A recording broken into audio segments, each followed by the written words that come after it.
Venerado seja entre todos o matrimônio e o leito sem mácula. Porém, aos que se dão à prostituição e aos adúlteros, Deus os julgará. Hebreus capítulo 13, versículo 4.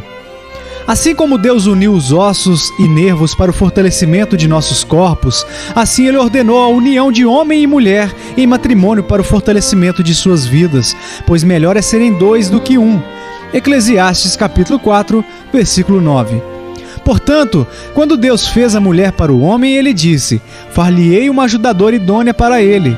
Gênesis capítulo 2, versículo 18, mostrando que o homem é beneficiado por ter uma esposa, que este realmente não prova ser o caso em todas as situações.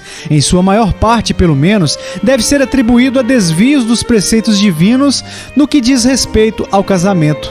Como este é um assunto de tão vital importância, julgamos oportuno apresentar um esboço bem abrangente do ensinamento da Sagrada Escritura sobre ele, especialmente para o proveito dos nossos jovens leitores, embora nós confiamos que seremos habilitados a incluir o que será útil para os mais velhos também.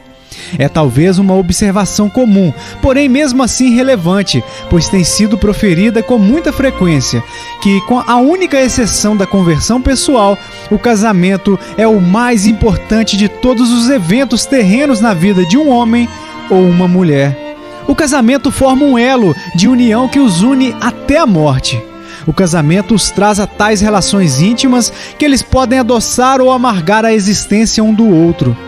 Isso implica circunstâncias e consequências que não alcançam menos do que as eras sem fim da eternidade. Como é essencial, então, que tenhamos a bênção do céu sobre um empreendimento tão solene e ainda assim tão precioso, e para isso quão absolutamente necessário é que nós estejamos sujeitos a Deus e a sua palavra no casamento. É muito, muito melhor permanecer solteiro até o fim de nossos dias do que casar sem a bênção de Deus. Os registros da história e os fatos da observação dão abundante testemunho da verdade dessa observação.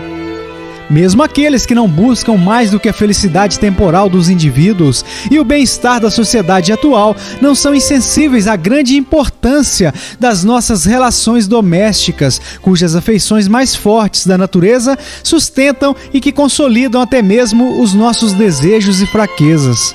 Nós não podemos formar nenhuma concepção de virtude social ou de felicidade, sim, nenhuma concepção da própria sociedade humana que não tenha o seu fundamento na família. Não importa quão excelentes sejam a constituição e as leis de um país, ou quão abundantes sejam os seus recursos e prosperidade, não há nenhuma base segura para a ordem pública ou social, bem como virtude privada, até que ela se estabeleça na sábia regulação de suas famílias. Afinal, uma nação é apenas o agregado de suas famílias, e a menos que haja bons maridos e esposas, pais e mães, filhos e filhas, não há possibilidade de haver bons cidadãos. Portanto, a atual decadência da vida no lar e da disciplina familiar ameaça a estabilidade da nossa nação hoje, muito mais severamente do que qualquer hostilidade estrangeira.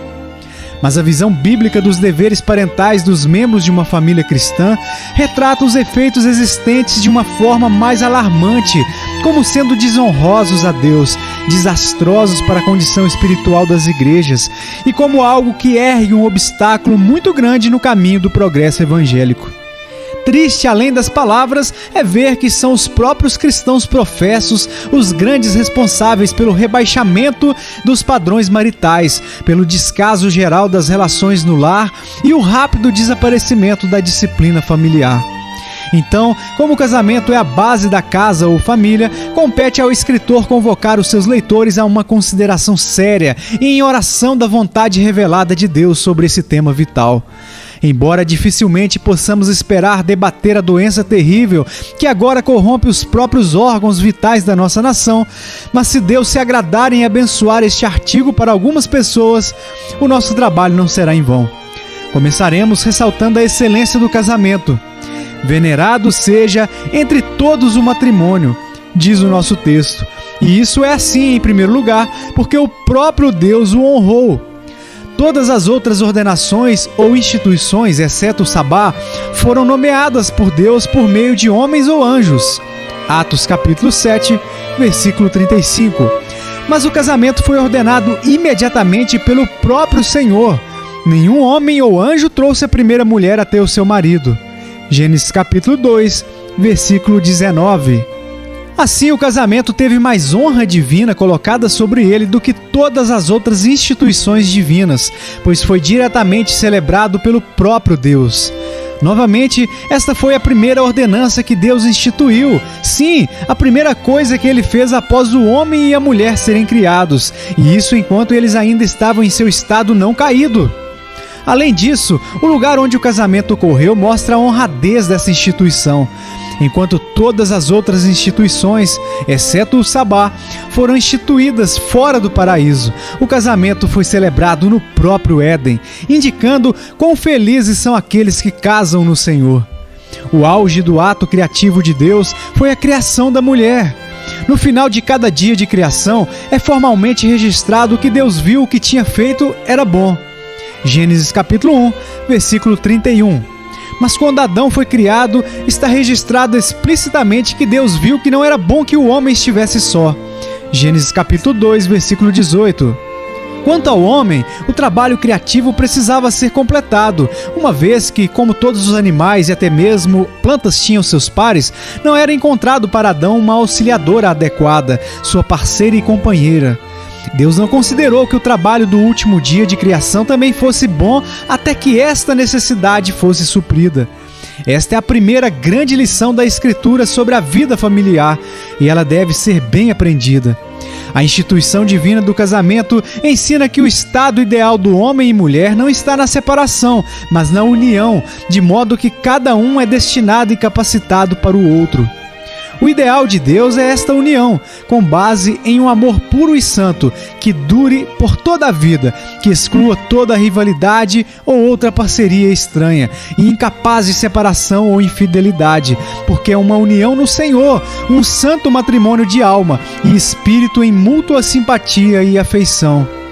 Como Deus Pai honrou a instituição do casamento, assim também fez o Filho de Deus.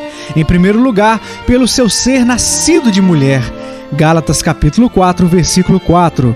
Em segundo lugar, por seus milagres, pois o primeiro sinal sobrenatural que ele operou foi no casamento de Caná da Galileia, João 2:8, onde ele transformou a água em vinho, sugerindo assim que se Cristo está presente no seu casamento, ou seja, se você casar-se no Senhor, sua vida será uma alegria ou bênção. Em terceiro lugar, por suas parábolas, ele comparou o reino de Deus a um casamento, Mateus capítulo 22, versículo 2, e a santidade a uma veste de núpcias, Mateus capítulo 22, versículo 11.